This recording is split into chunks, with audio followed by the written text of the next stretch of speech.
It's strictly business. We're back. No agenda podcast. You know what time it is already, people. It's strictly business today. There's no friends. There's no love. Yeah. Dickhead. No friends, no love. It's strictly business. We're gonna get straight into it. Marcus Rashford. Apparently, new contract.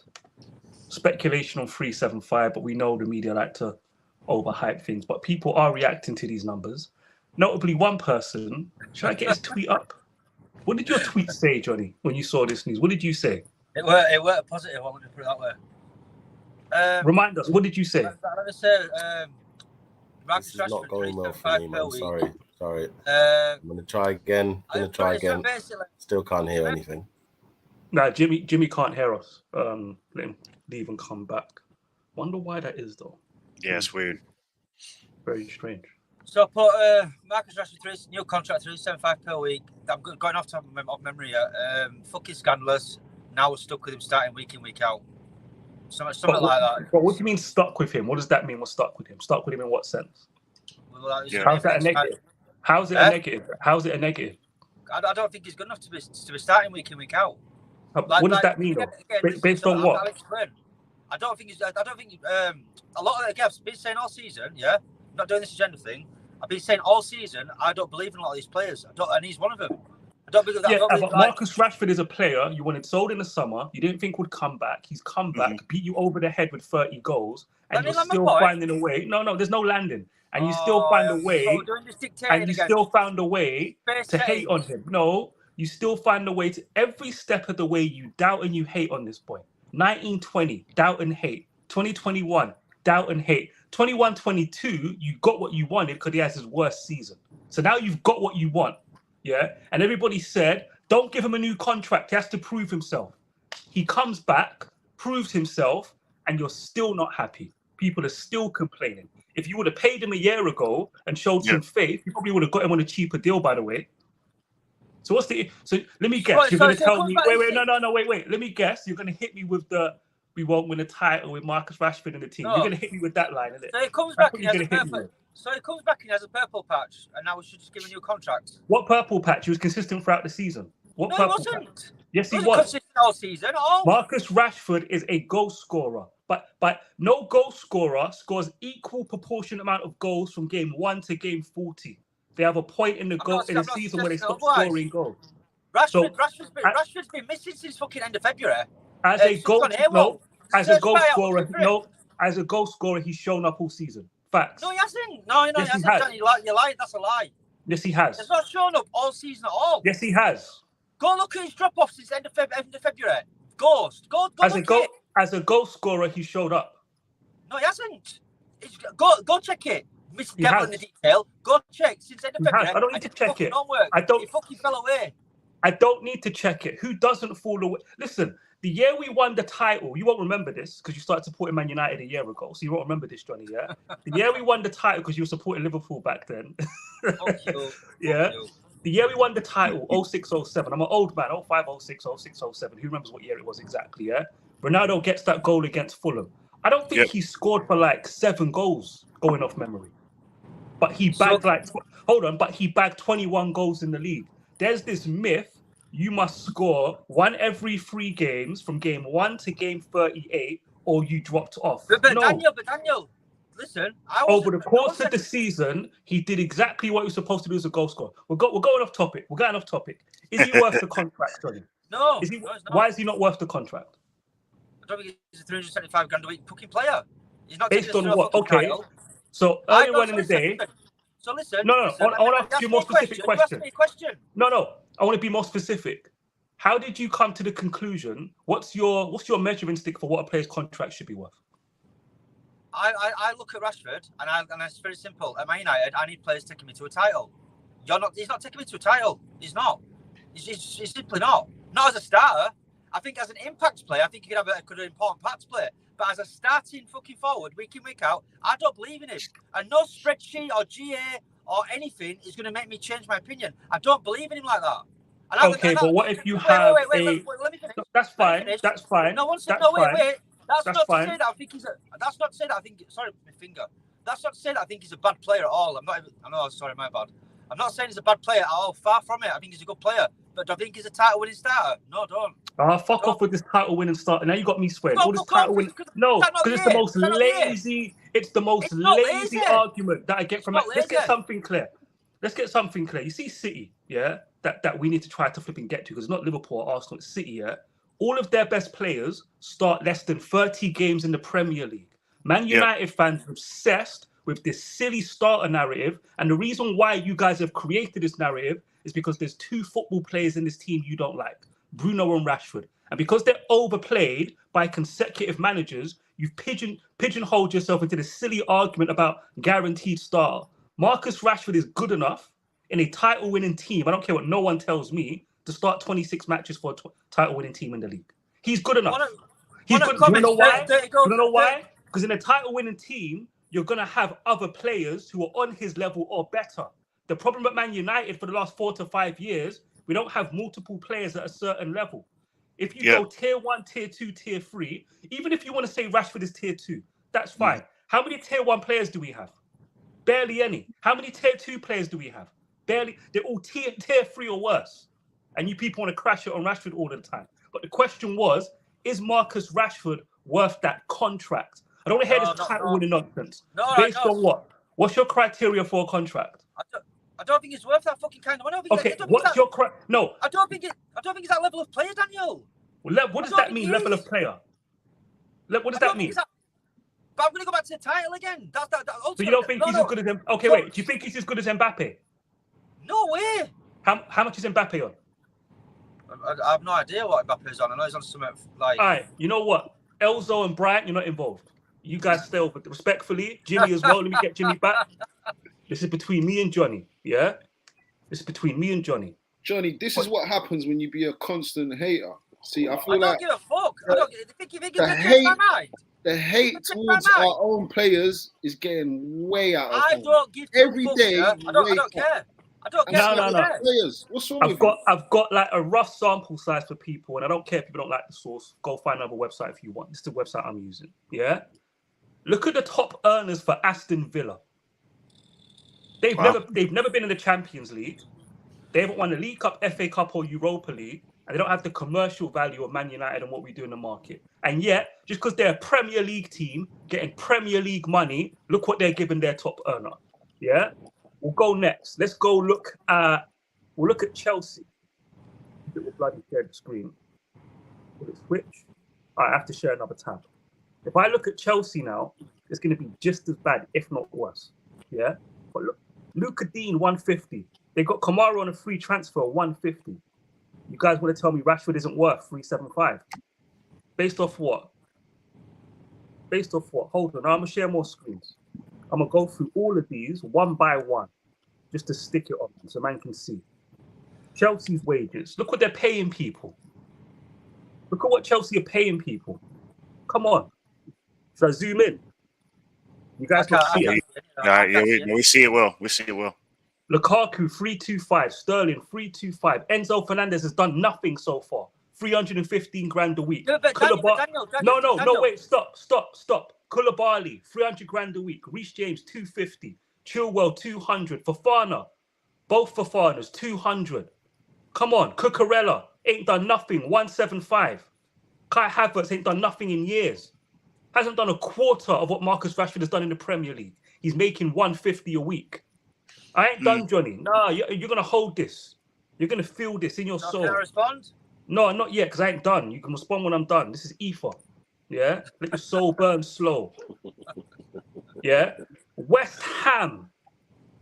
Look at what West Ham are paying their highest earner. Yeah? I need people to get this nonsense out of their head. Marcus Rashford, yeah, has had one bad season in his career. One. Every other season, he's been a good player, getting good output. Over a 5-year period, one bad season. Simple. And the reason why he's worth that contract is half of that contract is his commercial value. And to act as if, why is it okay for a football club to exploit your image, hold you around selling noodles in bloody Singapore and Japan, but you can't get compensated for your image rights? Why is that okay? So he can be spending a day with his family after training. No, the club call him. Now we've got an advert to do for the energy drink sponsor we've got. Yeah. So they can do this and exploit football players, but Johnny will back them and say, don't pay the player what he's worth for his image rights because he's not a baller. Don't pay him because he's not a baller. Go ahead, Johnny. Then we'll get to everybody else. I don't think Rashford's that player. I'm sorry. Even though Man United think he is, and they might is Marcus Rashford worth a lot commercially? Yes or no? Yes, he is commercially, and I can't deny that. He's worth the contract. Then he's worth the contract. Then he's worth the contract. And just go back on these other wages that you're talking about. I think all these wages are fucking ridiculous. And then when you go back to Mbappe, when Mbappe got that contract from PSG, I was like football's finished. It's just finished. That's you pay rate. And I've got listen. I understand the Premier League football or even like professional football at the top level, players going to get paid big wages, but it doesn't mean I agree with it. Look what they were paying Messi, my fucking goat. They're paying him over $1 million a week or something. He didn't deserve that, and in my opinion, he's a goat. $1 million a week to kick a football. Come on, these are the going rates. No, but that's what I'm saying, Daniel. Let me change this to pound sterling. Go ahead, Johnny. Go on. When I look at these players that are getting like Enzo Fernandez for Chelsea, what has he done to be in that contract at the minute? He hasn't done anything at this level, in my opinion. Right? I'm not saying when you've proven your worth that there shouldn't be a conversation. But obviously, me as a United fan looking at Rashford, it's not just about proving your worth. I don't think he's that level of player, and I'm not even sat here saying that he's a bad player. He's not at all. I think he's a good player. Do I think he's a star? And again, you have to encompass all parts of this argument, right, to try and to come to an objective conclusion. I do not think, right, based on what I've seen, and people can call me a hater as much as you want, and you're entitled to your opinion. I do not think he's taking us to a title as a starting player. And not just that, I'll extend that to a lot of the other players. I've been saying all season long, I've been saying, I don't believe in this squad. There's 2 or 3 players I believe in, the rest I don't believe in them. And ultimately, as a United fan, I want to win a fucking title. Simple as that. It's not here. I'm going to make this one last point. Let me finish. Let him land. Let him land for the last time. People think, I get called Mr. Negative or I'm hating all the time. It's not You're hating. I don't believe in these players, and you can't make me believe in them. Why do you have to believe in it to understand that he's worth that contract? Yeah, it's a different thing. Those are 2 different things. Do I believe that Goretzka is worth 297 a week? This is what buy him. The well-run football club, the serious football club that people tell me on Twitter because they fired Khan and the director. Serious club. Yeah, that's what I see people saying. Look what they're paying people. Look what this serious football club is paying people. And some of these contracts were before Khan and that director of football. Let me ask you a question. Don't try and blame it. Wait, because people try to blame it on the new director of football. Some of these contracts predate that director of football, by the way. Look what they're paying people. Daniel, question, right? Look at the days. No questions. Listen. No. I don't want to answer. Look at what Bayern Munich are paying people. Yeah. Let me explain something. Yeah. I want to make something abundantly clear. No player on this list is worth what Marcus Rashford is worth commercially. Not one player. And so long as football clubs want to cash in on players' image rights and hoard them, put them on the side of Pepsi drinks, Fanta drinks in Nigeria, or noodles in whatever country or whatever product. If you want to exploit their image, you have to pay up. It's 2023. You want to do all this commercial revenue to match broadcast revenue, and it still doesn't. Daniel gone. We've lost Daniel. Daniel, you cut out then. You cut out. We cut out. Daniel, you cut out. I don't know if you can hear us. Daniel. I think you just figured it out. Yeah. You're on mute. Can you hear me now? Yeah, you're yes. Listen, Marcus Rashford is worth every single penny of that contract. You're not going to exploit his image without compensating him. And I'll go a step further. He's worth more than 375 grand a week. He's worth £500,000 a week. Yeah? If you want to compensate him properly for his image rights, he's actually worth more. If Haaland was black, the media would have told you already. I'm going to keep it back. I've got no filter today. I can't be bothered. Yeah? Haaland is on 900 grand a week at City. That's what he's actually on. The media know it. They're not saying anything because he's the golden boy. Yeah? They're not saying nothing. But they want to tell you Saka's on 300 when that's not even Saka's basic rate. Saka at Arsenal's actually on a lower base rate. And if the bonuses are what they need to be, fucking hell, what's that? He'll be getting more money. Yeah? Mbappe £1 million a week. At some point, Vinicius is going to get close to £1 million a week. Like Marcus Rashford is worth that money. I don't care what no one tells me. That's what I think. And you know what it is? Other than my feelings, I can look at the football landscape and use the football landscape to back up my point that he's worth that money. Where people like Johnny and people that agree with him, I just don't feel like Marcus Rashford is worth that because I just don't feel like it. Well, I don't care what you feel. There's a reality. The boy has serious commercial value. You're going to compensate him and you're not going to bump him, hold his image everywhere and cash in and not compensate the boy appropriately. We're going to go to Elzo first, then we'll go to Bright, then we'll go to Jimmy, and we'll cook Johnny some more afterwards. Man, look how ready he's got. Look how seasoned he looks. Look how seasoned he looks. Yeah, have some of that, mate. Have some of that. Go ahead, Elzo. With the new contract, like I said earlier, I think he's well within his rights to get that money. Like I said earlier, I think it's the culture we've set at the club, and it's the culture in football now. So I don't see any reason why he can't go and knock on the door and get that, or if they're offering it. I'm not shocked. I'm not shocked. This way we've been going as a club for a long time, and like Danny's just said, it's the way football's going. So I'm not going to expect him to be on some small contracts, knowing what he's done last season and what he could do in the future. Like you said, his image rights, shirt sales, all of that. I think, that's just how it is, and I'm not upset about it. I'm not upset about it. So I'm just hoping that's just going to push him on. That's just going to push him on now, because you're going to get a lot of people talking about him. Yeah, and we might see a new celebration. It was last season. It was that. Maybe next season it might be. Going to be people talking. So we'll see, innit? But yeah, contract. Does he deserve it? The way football's going, yes. Like we say, we see the players now. So what's Saka's base? You sound like an uncle. The way football's going. That's what our dads were saying, Elzo. No, but that's just the fact. So like you can't get mad that he's getting money. How long are we going to say this for? But how long are we going to say this for? Because we heard our dad say this when we were kids. When Rio got his $100,000 a week contract and broke the barrier. We only bring it up. Rio was worth it. Rio was worth it, yeah, definitely. Rio was worth it, and Rio was still getting backlash when he got that contract. Yeah. I guess that's probably something that we'll never not say. We'll probably say that. But the uncle, that's where football's going. Look, you said it first. You said it first, but you said it differently. You bang up Bayern Munich and Aston Villa. You said it first, but you get it. Same thing. True. So when our kids grow up, our kids will probably say the same thing. What's Saka's base pay? I don't know. Probably around 200, roughly. Yeah. It's inflation, isn't it, Elzo? While inflation keeps going up, like things just get fucking more expensive, don't they? It is what it is. Yeah. It's not just inflation. If you're going to make more revenue and commercial revenue off the back of players' image, they're going to be compensated in their wages. Yeah, for sure. The lawyers are getting smarter. You can't keep the top earners at $100,000 a week while your commercial revenue goes up. The Glazers will just pay themselves more dividends. So the money will go somewhere. Yeah. But if it goes to the players, it goes to the agents, or it goes in the transfer market. Either way, the money's going to go back into football or out to Miami or offshore, wherever the Glazers are with their money.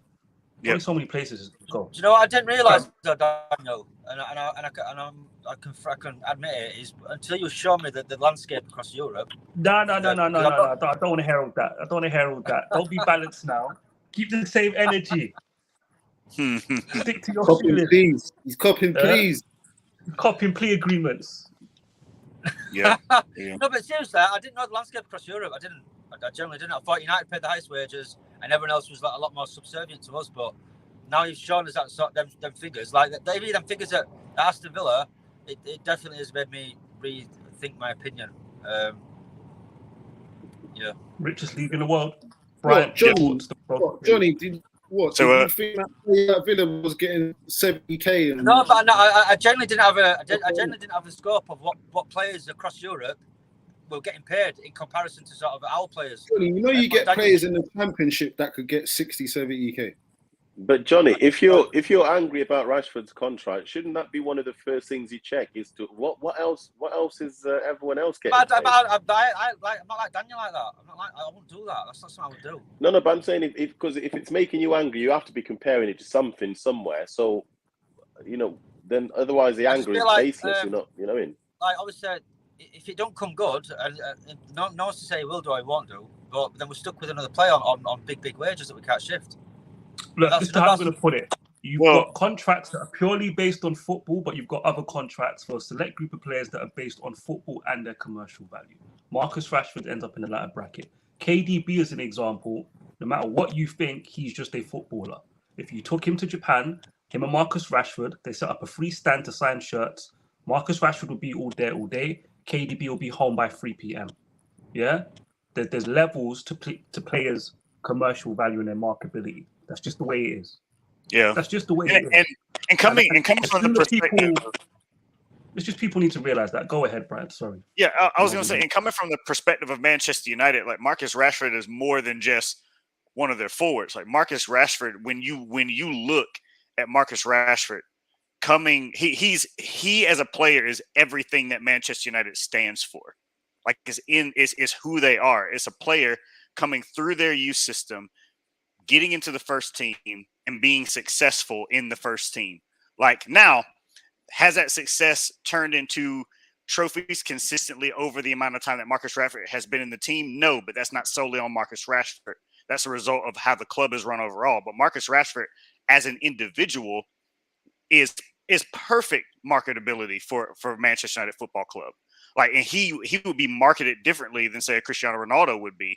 Like Ronaldo would be like, hey, the best of the best play for us. You want to play, you want to be at a club that develops people like Cristiano Ronaldo, come here.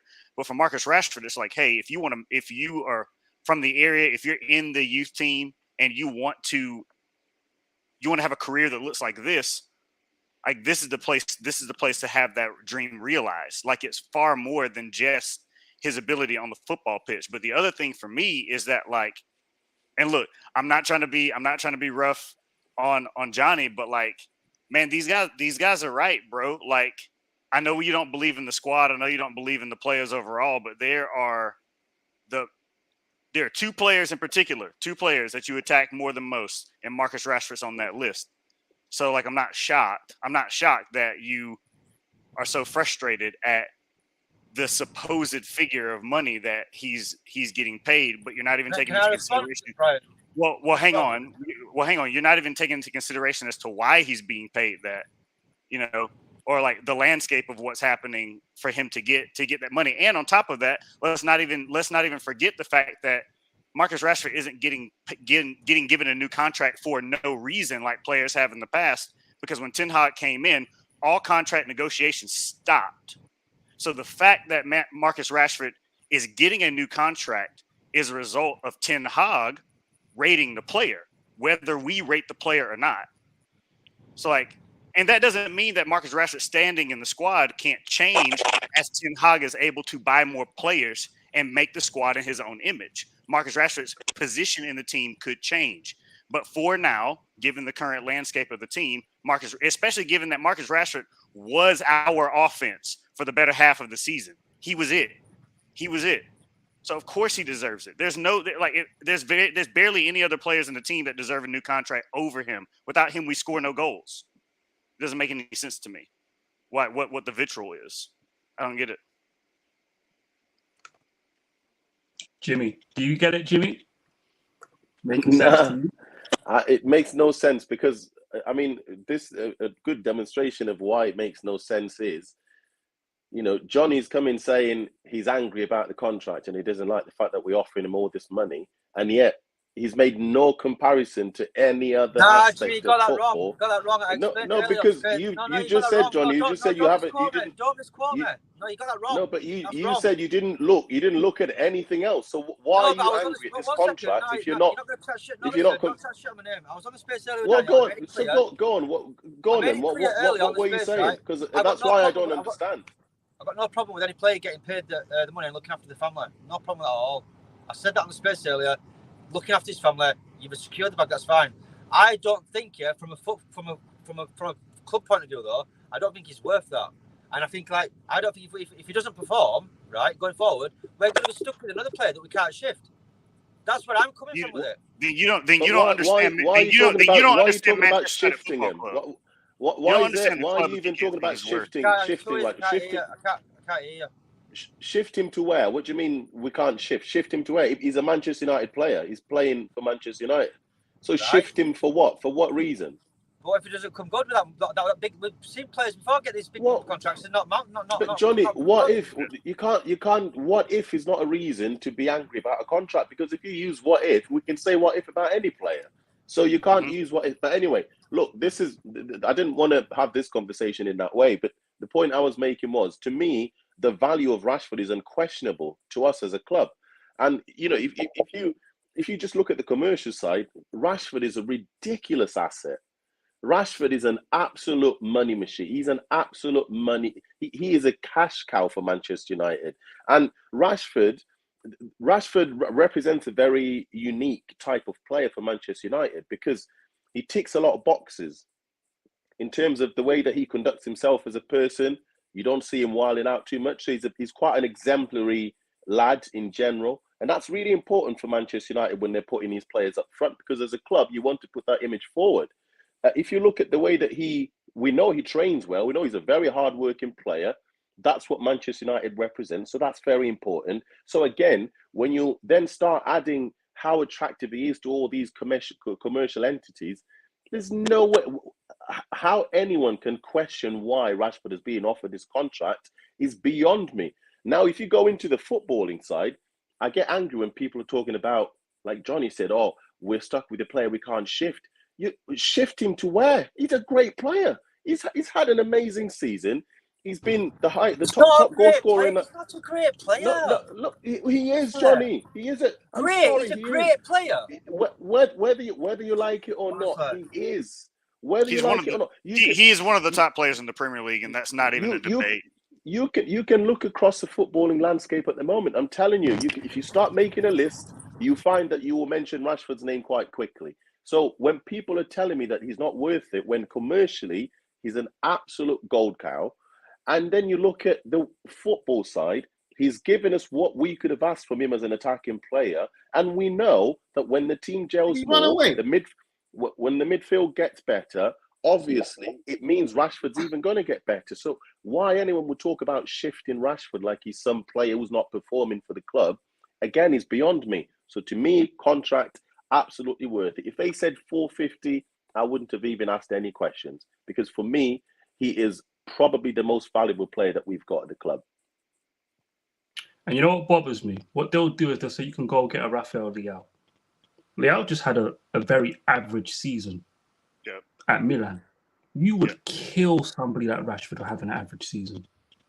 And you wouldn't let a big Champions League performance get him out of that, because Rashford's done that.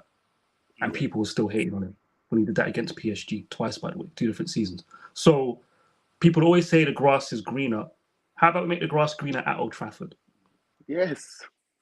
Have you? I don't understand this. At some point, maybe on the next, not this stream, but on the next one, when I have more time to prep, I'm going to do tiers. And what I'm going to do, we're going to look at the quality teams, like their best players in tiers, do the same at Man United. And I'm going to ask you, why do you want to sell players, the handful of players we have in the best tier, rather than add to? Daniel, can you hear me? Yeah, we can hear you. I'll say this again. Kevin De Bruyne, Gundogan, Bernardo Silva, Phil Foden. Alvarez started like 12 games in the Premier League last season for City. Starts. 12 or 14. Nothing. Nada. All of this, I want to replace Rashford so I get a world-class player who plays 38 games every... No, we're not going to... Trust me, we're not going to beat City getting Rafael Leao for making him play 38 games. We're not going to beat Manchester City selling Rashford, getting Kvaratskhelia and making him start 38 games in the Premier League alone, let alone other competitions. We're not going to beat City like that. You guys just hate these players. That's all it is. And you hate these players because you're in the minutiae of all of it. You're too zoomed in. When you just need to zoom out and look at it and think, hold on, if I had somebody who Rashford's level of output with a different skill set, I'm stronger if I have both of those guys. I can roll. Right, imagine I had 3 players in the wide positions that could match level Rashford's output with their skill set. Johnny, you gotta go on mute, bro. You've got some no, he's got some feedback, I think. Go on. Johnny, maybe leave and come back again, or let me take him off mute. I've done it because my phone's so warm. No, you're fine. You're fine. Look, at the end of the day, the Rashford haters, the Bruno haters, these guys, you guys are going to lose. You're never going to win this battle. Ten Hag, Enrique, whoever comes in, if Ten Hag fails somehow, none of these managers are going to validate your opinion on these 2 players. Get over it and start demanding the football club actually get players that can support them so they don't have to carry the team to top 4.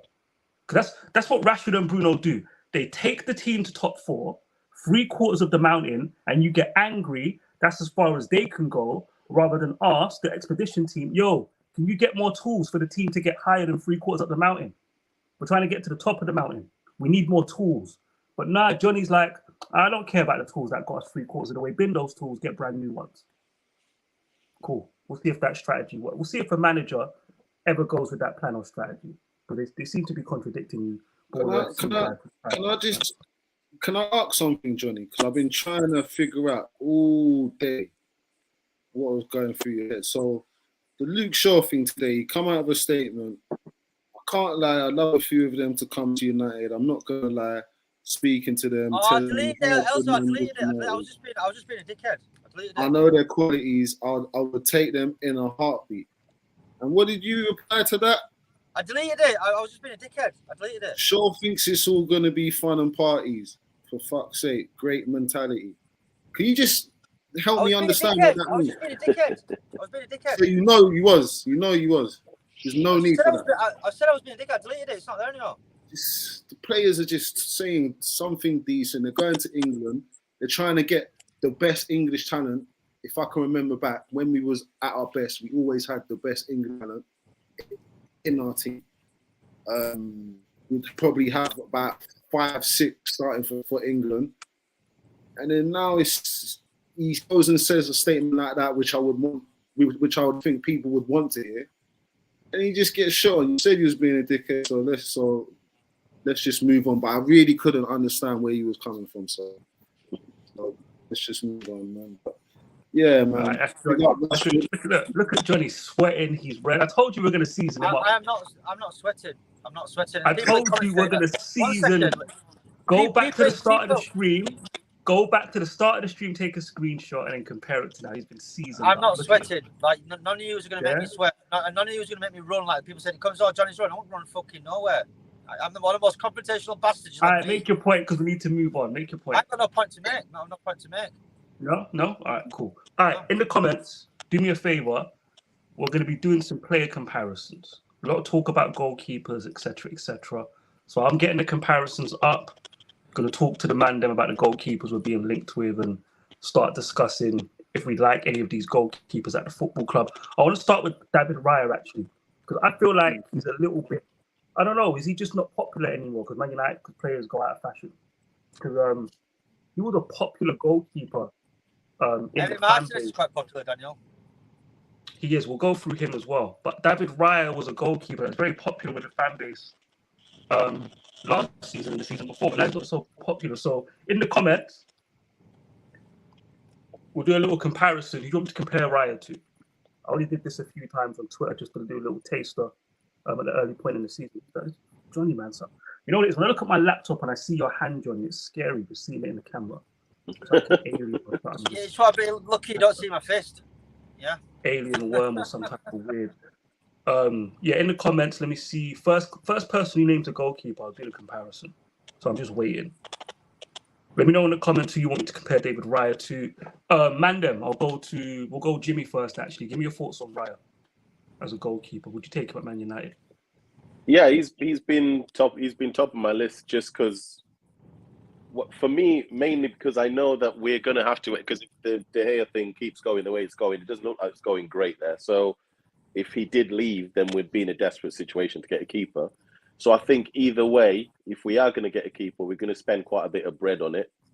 So if we're going to do that, we might as well get a proper keeper. And I think he's a proper keeper. I think he's better than the Pickford link, definitely, for me. He definitely ticks way more boxes than Pickford does. He's a bit more composed, I think. I think he would be the right keeper for us going forward. So I'm taking him. You disagree, Johnny? Yeah, I've got a soft spot for Emi Martinez, man. I feel like one thing that, shout out to General, one thing that this team is lacking is the players with the right mentality.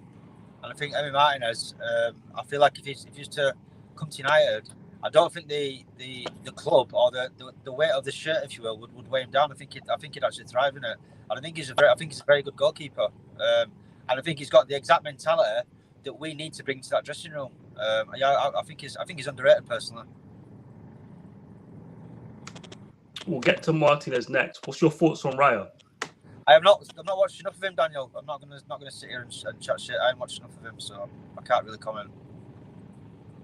Brian Elzo, what's your thoughts on David Raya? Can we go first, Brian? No, you go ahead, man. Yeah, I haven't got much thoughts on him really. I've seen him. You know, he looks good. He looks like he could do a good job, but he's not. Is that the Brighton goalkeeper also? He's not someone I'm saying we could just go. We should go and grab him now. Like, I'm not crazy for him, but do you know what it is? I don't have much of an opinion to be honest. I'll let Brian go next. Actually, Brian, go ahead. Daniel, is he the Brighton goalkeeper? No, Brentford. Yeah. I feel like a lot of the comparisons not comparison, I won't say that. I feel like a lot of early on the conversation about Raya, the main thing that I heard from people, and I could be, maybe my interactions or what I see is limited, but I feel like a lot of what I was hearing was he's available and Premier League proven, so therefore we should go and get him. And I feel like while those things may have been true, I don't know. I mean, Brentford were the way that they play and the way that they line up aided Raya a lot as well. Like, they shielded him really, really well. And I know that at Manchester United, a team that's going to play more expansively, there's always a question mark as to how will a player cope. It's the same thing with defenders. Like, we've said that before too. Like, you can look at defenders in the Premier League and say, like, man, they did really well. Like Harry Maguire, for example, is a perfect example of that. Harry Maguire would look great for Leicester, but then when he came to Manchester United and they played more open, like how a lot of his weaknesses and deficiencies started to be exploited by teams. And I wonder if the same thing would happen for Raya. I think Raya's talented, but I remember him being linked to Spurs. I feel like that would be a better jump for him than to go straight to Manchester United. I don't know if he's ready for that personally right now. That's just my opinion. I think the price point for Raya is perfect. It makes sense for the type of gamble you're taking. I always say this: for players less worth than £40 million, it's a gamble. There's a reason he cost that price. Yo, what's launches mean? Because there's one of the comments asks about launches. What are they talking about? Throws? It just kick or throw. But when the ball travels from a quick or throw in the air over, like, there's a minimum amount of yards, like 15 yards or 20 yards. So that's the travel minimum distance, kick or throw, doesn't matter. With Raya, Tottenham don't want to pay the 40 mil. So that's a good thing. So if you're looking at a £30 million transfer with add-ons, if that's a mistake, I don't mind my football club making £30 million mistakes. I wish we made more of them. Yeah. To be honest. Because those are transfers that you can actually fix. If you're getting somebody on 120, 150, less than one, because you look at the wages Villa are paying now. So actually now, if you can get a player on less than 150 a week and he costs you 35 million, 30 million pounds, it's a gamble. That's the gambles you should be making because you can fix those gambles. Yeah.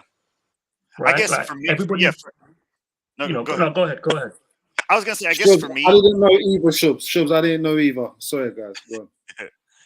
No, I was saying, I guess for me, I don't know, and this, again, just my opinion, I don't know if when it comes to providing, in the event that De Gea stays, Well, who knows what's going to happen there? In the event that De Gea stays, I don't know if Raya is good enough to really challenge him for the number one. In my personal opinion, I don't know if he is.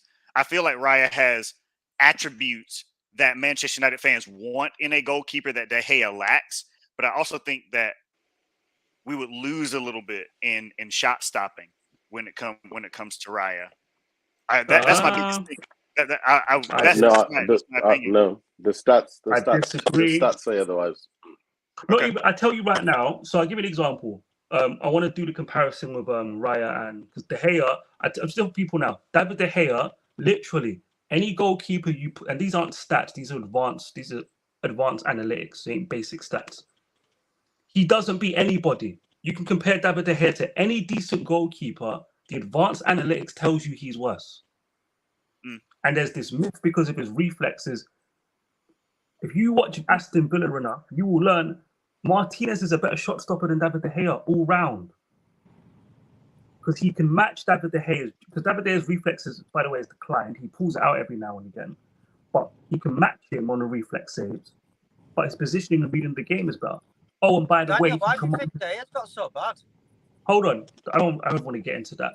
Voice says it best. Shout out to Voice of Reason if he's watching. David De Gea has unlearned all of the good things he's been taught over his Man United career. So, as Alex Ferguson, he was taught how to catch crosses after one season and filled out his frame. And then, for some reason now, he doesn't want to catch crosses 10 years later. That's strange. Under Louis van Gaal, he learned how to play out from the back. Now he's forgotten. That's strange. Under Jose Mourinho, he was a beast 1v1. A beast. And somehow, he's forgotten that.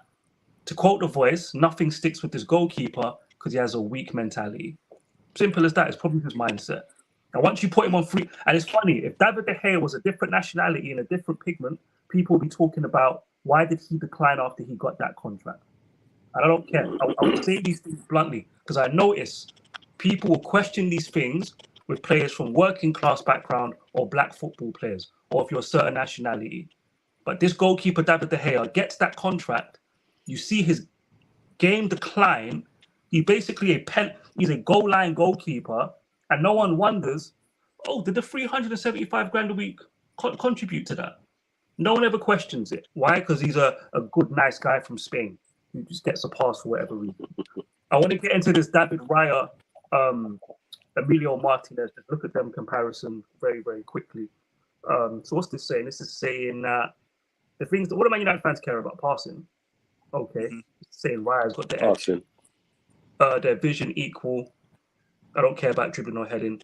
Defending is just duels. So I guess Raya finds himself in more duels.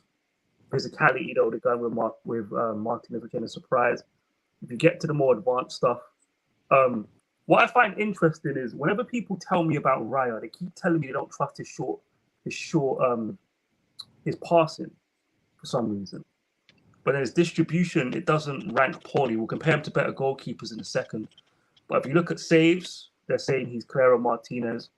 Short range saves, they're saying he's clear. Long range, Raya allegedly is poor at long range saves. They keep bringing up the statistic that he's considered the most goals from outside the box, and yet the analytics says that he's actually good at making those saves. So make of that what you will. Distribution equal. Launches.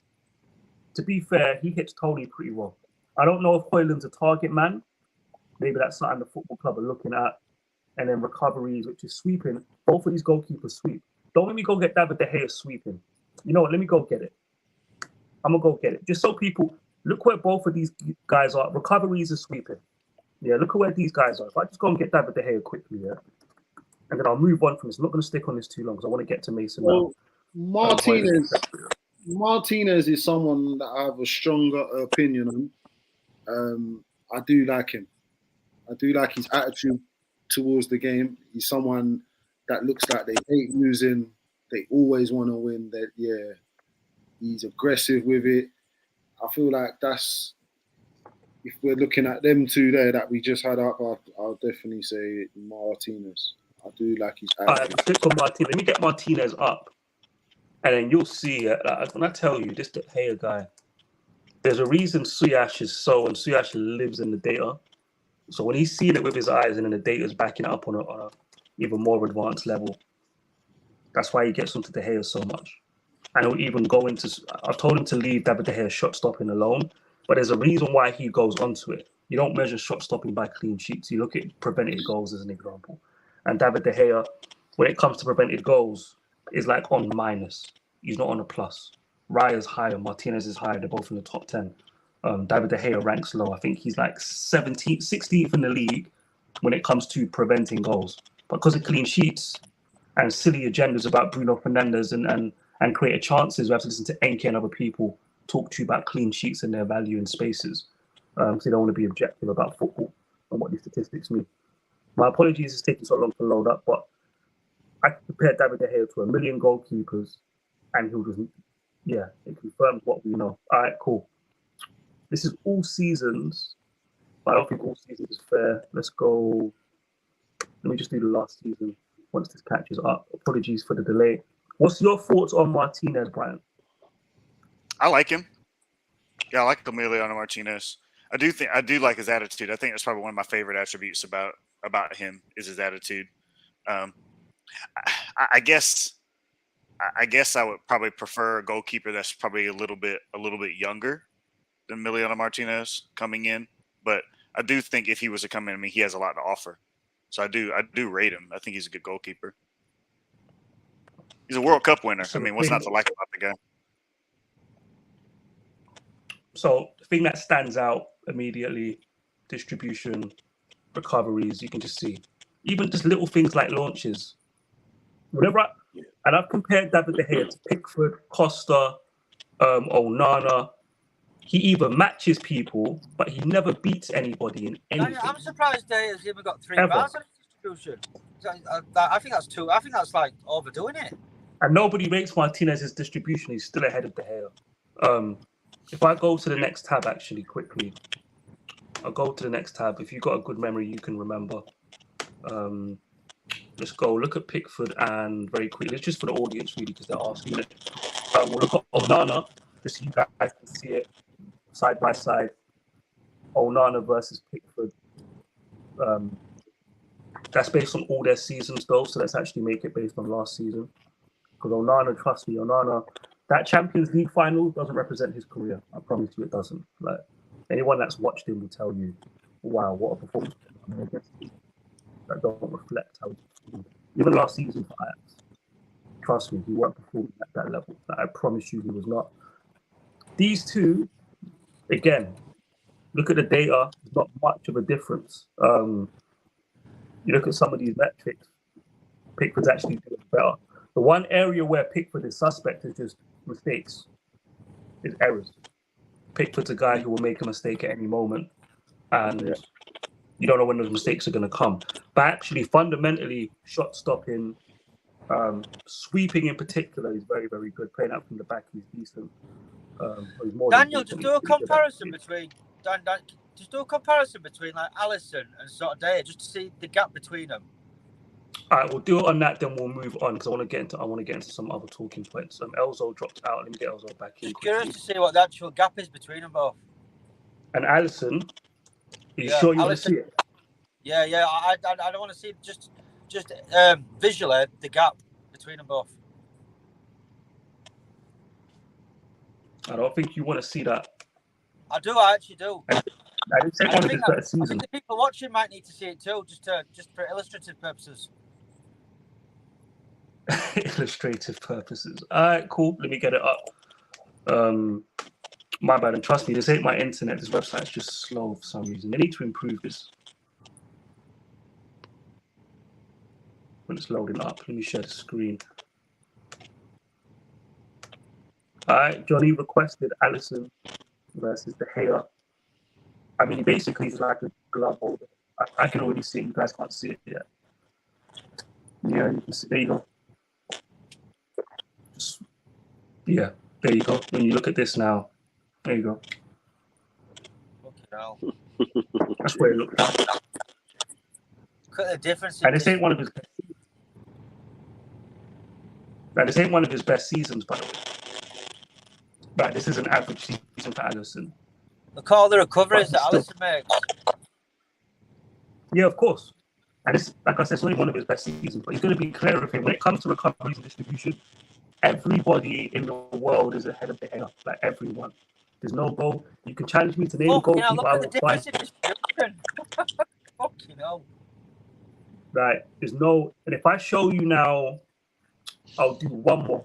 Just for the audience, because everybody loves Diogo Costa. Just so people can see it. I'll show you one more. And then we'll move on. I want to have an actual another conversation about something else quickly before we wrap up.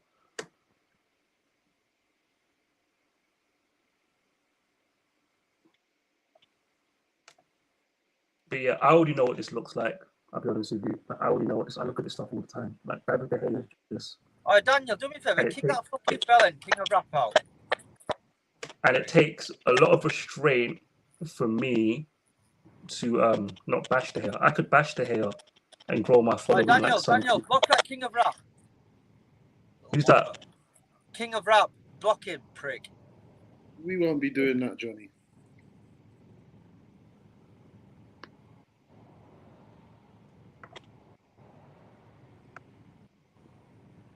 Everyone go hit the likes. Hit the likes, please. All right. Hit the likes. Here we are. You can see Diogo Costa, David De Gea. And then immediately you look, recoveries. It's just obvious, like recoveries and distribution. Like, yeah.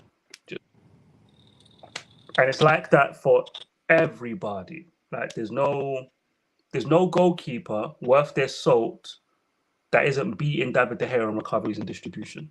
It's just one of those things. I keep saying to people though, Daniel, people need to look into these keepers' profiles when you're asking for, if you're saying you want Raya, you want Costa, make sure you understand what these keepers are all about. Because people keep saying, I want this keeper, but they have not looked into these keepers to see what they actually bring to the table. This is why does it sound like you hit a balloon? What? Me? When I was doing that, did his camera go off at any point, Elzo? No. Jimmy hasn't gone off camera. All right, cool. Your voice sounded different for a second. I thought you went off camera and did a balloon while I was looking at the other screen. Just checking. No. No, man. I do want to ask you a question though, because I'm on a strict time today. We're already overrun, so I'm going to get in trouble for this. Quickly, it's for everybody. Jimmy, do you agree with Ten Hag's strategy for what he's doing with the 120 he has at the moment, which is striker, central midfielder, Mount and Højlund? Part one of the question. Part two, do you think we should be doing better with that 120? Better targets, etc. No, I think for me that those are, because I've been saying a goalkeeper is not top of my list of priorities. So yeah, I would say striker and midfielder is a good start. I think that's the right way of looking at it, because if you try and strive for, if you start thinking about the goalkeeper, then you can't spend that 120 wisely. So you'd have to take keeper out of it, and you'd have to make striker and the midfielder priority. So for me, that's absolutely fine. That's a good strategy. It's a good start to the strategy, I think. I don't think he's got much choice, personally.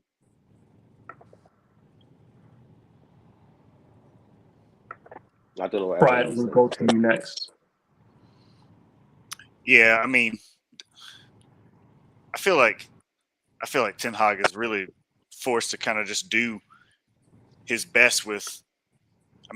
Ten Hag, welcome to a summer transfer window at Manchester United, man. Like it's just how it is. Like, this is the money you're given. Embarrassing, man.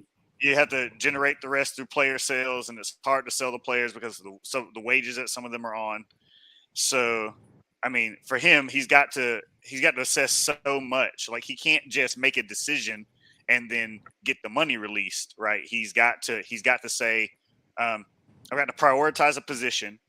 I've got to assess targets, and then have conversations about fees in relation to the budget that I've been allotted, and then be responsible with that budget for the duration of the summer. It's a mess. It makes sense why Manchester United have taken so long for multiple years to sign players, and then when they do, they sign maybe 3. You know, and one of them is always this weird signing that everybody's like, oh, okay, we're able to get a deal somewhere. So it's gonna be a long summer. It's gonna be a long summer. Especially the longer that this takeover stuff happens as well. So I feel like Ten Hag is doing the very best he can. But seeing what I've just seen now in relation to goalkeeper, I really wish that goalkeeper was higher on the list. But I don't know, if you depend on the news outlets that you read, you could make an argument that Ten Hag is actually trying to bring goalkeeper higher up on this priority list than maybe it previously was briefed back in like March. So yeah, I would agree with that. I would agree with that. He's being a bit more fluid than managers in the past have with this situation, in my mind, which is good on Ten Hag. So being proactive as much as he can be. I was all 3 of disagree. Yeah, I agree. Also, I don't see there's nothing wrong with prioritizing. People are not going to like it because I feel like everyone's priorities are going to be different. But he's obviously going to have his priorities, and just however he sees it. I think the goalkeeper would be pushed up now.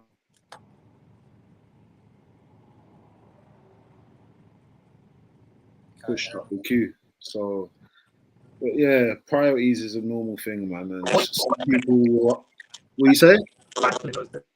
Anyone hearing that feedback? I can't hear you, Daniel. I can hear it on your mic. I can hear it on your mic, Daniel. I'll leave and come back. Carry on, Elder. Yeah. So priorities is a normal thing. Hopefully it's been bumped up now, but yeah, everyone's gonna have different priorities. Jimmy might think those are his priorities. Someone think other. I'll think other, but it's up to him, innit? So whatever he goes with, I'm gonna have to be cool with. Yeah, I'm gonna have to be cool with it, man. True. I do think though, you know, we know now that 120 is not, it's not a lot. You know, it's it's pocket change in this transfer market, especially you know, if you look at the fact that we haven't got maybe when we've got new owners, the pool might look a little bit different to players out there, but at the moment we haven't got that pool, so we're going to have to pay the big bucks to get players to come to United, because just, you know, it's not like a desirable destination at the moment. Everything's looking a bit shaky, but I do think that if the sale goes through in time, I think it will make a huge difference to our transfer window. Even if the budget doesn't change much, I think it makes the market look a little bit different. I think we'll get players being offered a lot more. It's too late, Jimmy, though. Whether the sale or anything, I don't think it is. I don't think it's too late. Isn't it? Yeah, the window's open, but I don't think it's too late. I wouldn't agree. I wouldn't agree with that. I think there's time. The market's not moving. Yeah. The market's not moving that much if you look at it. Really, no. It's not really Let me rephrase that. So there's time to get players in, and there's time to do a bit, but to do anything significant, as in new owners, like invest, I don't really see that happening now, man. I think it's late in the day. Elza, do you know what? If the takeover, if it was announced tomorrow, everything changes the next day. It's not everything changes. It's not, you know, you're looking at a completely different picture altogether. It's not like it's going to take weeks for them to start moving money around. No, once the takeover is done, everything changes. That's when everything moves. That's just a guess from me. That's just not me saying 100%. It's he looks hurt. That's just a guess for me. I'm just saying. I just think it's late. I just think the window's open. We're gonna have to move a lot. Possibly, but I think there's time.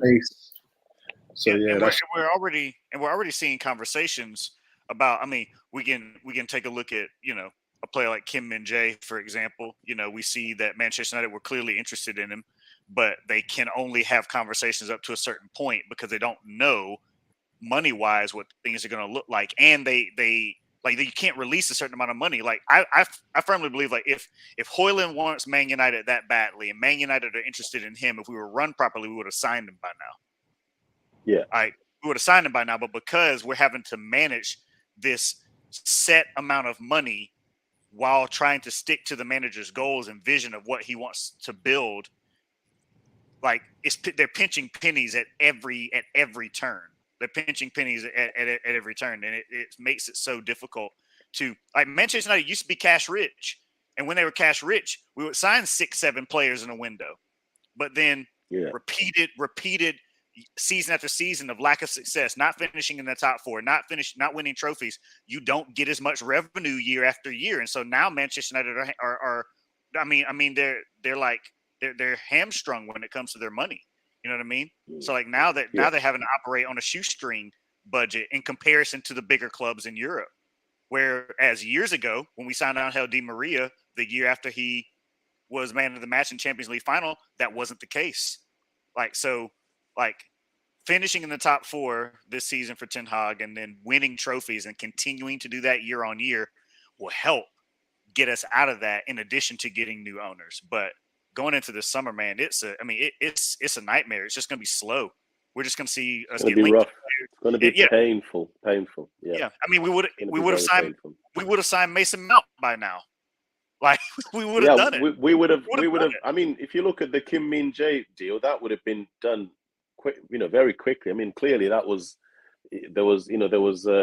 interest both ways. So I think that would have been done quite quickly. The Mount deal would have been done by now, and obviously we wouldn't have pulled out in the Harry Kane deal as quickly as we did. So, it's one of those things where I think things would have looked different. We're talking about this 120 million. It's really hard to kind of agree or disagree with the manager, really, because 120 million in this market, like, it's not going far at all. Like, it really could go on one player, that one top world class player. I mean, Enzo Fernandez is world class potential. He's not even sort of certified world class yet. He's still got to prove it, and he cost. I think he was over £100 million, if I'm right. So, and I'm not far off. So, like, when you look at our situation in our team, like, there's so many. For me, there's at least 5 positions to fill, if not more. That's me being conservative there, and you need quality players, don't you? So, like, 120 million is just not going far at all. So, like, from a manager's standpoint, like, he's going to make somebody happy. Someone's going to be upset. He's not going to be able to please everyone on a budget like that. So I feel like I personally would like him to go for a goalkeeper, and especially after seeing that advanced analytics that Daniel's just shown us, that kind of just sort of highlights it even more how badly we need a new keeper. But you can't blame the manager if he wants to sort of prioritise the midfield or goals, because we need goals badly, and the midfield's not good enough. So, question: I'm not going to go in on the manager. I'm not going to agree or disagree with the manager because I understand ultimately 120 million for a budget of Manchester United is just a fucking joke as it is. So, question: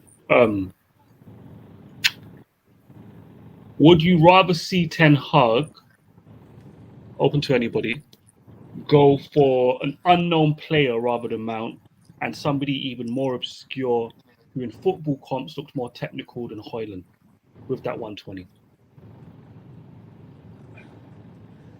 The thing is, say that again, please. Go on, you go, Elsa, you go. Would you prefer Ten Hag went for somebody you didn't know rather than Mason Mount?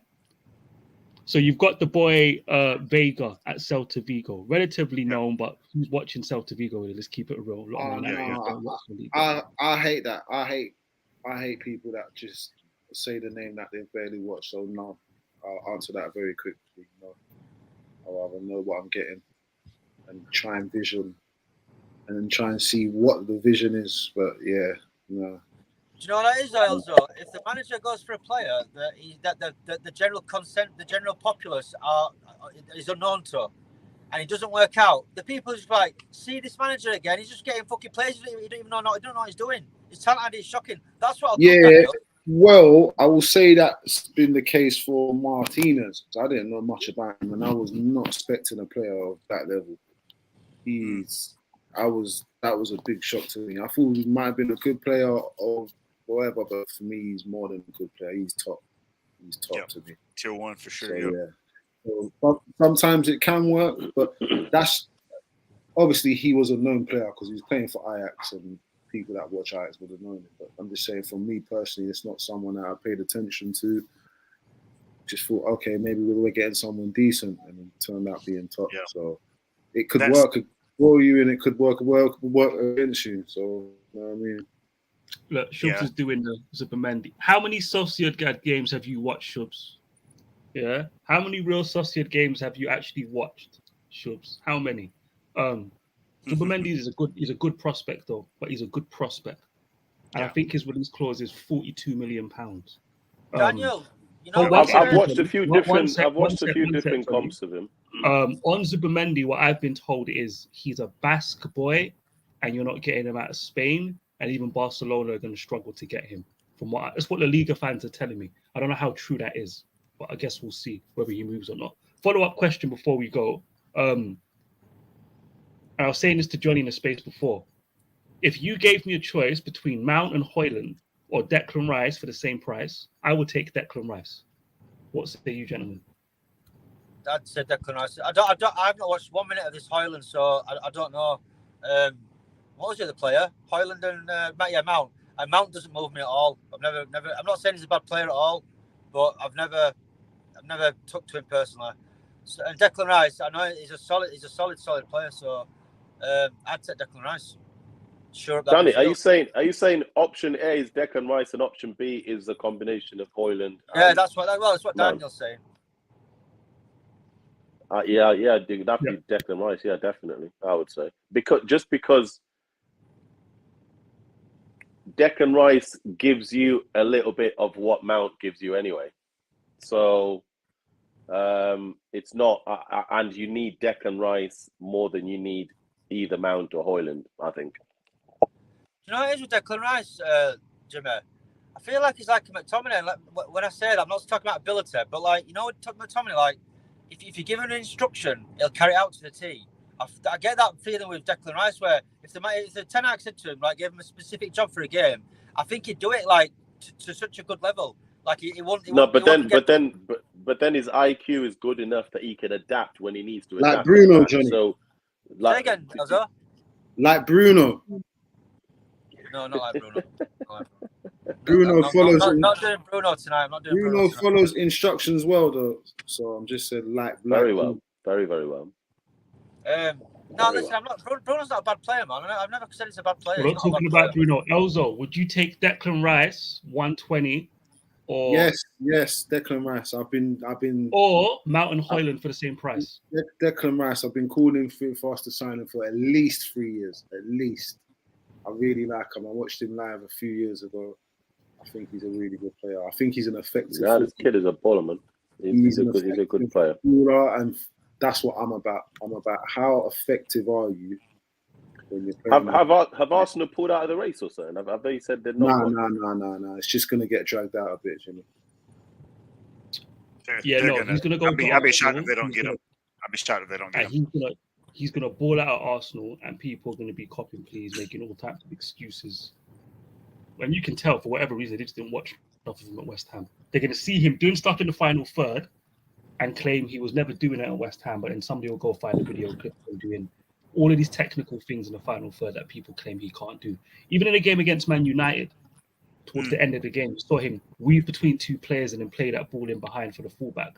He does that at West Ham, it's just they don't find themselves in those situations often enough. But he's got the ability. Question to everyone before we go. I've got nothing else to add. One question before we go. One last question, Johnny.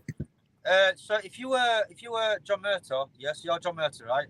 What would be your walk-away price for Mount? So what would be the cut-off point for you? It's a hard question to answer because it's how much does the manager want him and how much does he see him fit? We know how much you would want him. For the hypothetical, you're the manager also. You're the manager. It's up to you. 50 for me. Brian? Yeah, anything over 50 is a walk away. Yep. Jimmy? Yeah, same, 50. Yeah, I said 50 as well. Is Daniel still here? Is Daniel gone? I think he's gone, man. But yeah, I think 50, and I think that's with any add-ons as well. I think anything over that, like, I feel like we're getting mugged off personally. 50, and you know what? I think Mount would be a better player under Ten Hag than he's ever been before. I genuinely do think so. But I do think over 50 is too much. It's too much. I do think that if Mason Mount came to Manchester United, I actually think that he would do well. I do. I think he would. I think he improves the team. I think he improves the team. I just don't think that he in the position where we need the most cover. I don't know if he necessarily provides that. But I do think that he improves. I do think he improves the team. I do. Harry Kane goal 1-0. Shubs has just left a good comment. Shubs said the manager made Murtaugh spend 80 million on Antony. Who's to say he's not going to make him spend like something similar on Mount? So there's another question. There's another question we need to ask. What's the walkaway fee for Holland? I don't know anything about this player, so I don't know anything about him. I would say I actually think it's probably a little bit higher because you're paying for the potential. So for me, I think it would be 50 plus add-on, so around 60. I think around 60. Anything above that is a no for me. Yeah. Yeah, 100. I agree. You're paying for the profile. Yeah, you're paying for the profile. I have. I don't watch. I've not watched Atlanta in the whole match, but what I've done is I've gone and watched extended clips of matches focusing on him and how he plays. And when someone mentioned the fact that he plays a little bit like Haaland, I laughed when I heard it because I hadn't really watched it. But when I've gone and looked at his clips, his movement is very similar. Very, very similar. And the way he picks his lanes of making his runs is very, very similar to how Haaland picks his lanes. I think he plays primarily as a number 9, yeah. But he's clever, he's quick, he works really hard. Like he always gets to the ball. You know, he's one of those strikers who always wants to get to the ball. What club is he at the moment? Sorry, what did you say, John? Atalanta. What? Atalanta. Yeah. He's playing at Atlanta now. Yeah. Sorry, I can't hear you very well, Johnny. Sorry. I've not watched him. I've just seen clips. Yeah, there's some good extended clips of matches where he's the focus. Yeah, he's just another player to me, man. Looks all right, but for me, he works hard. He's all right. It's risky. Of course. He's raw. Like that's the thing. Yeah. It's like Højlund is raw, but I do think that signing him is a type of signing that Manchester United should be making when we go after play. Like I think he has a profile. He has a profile.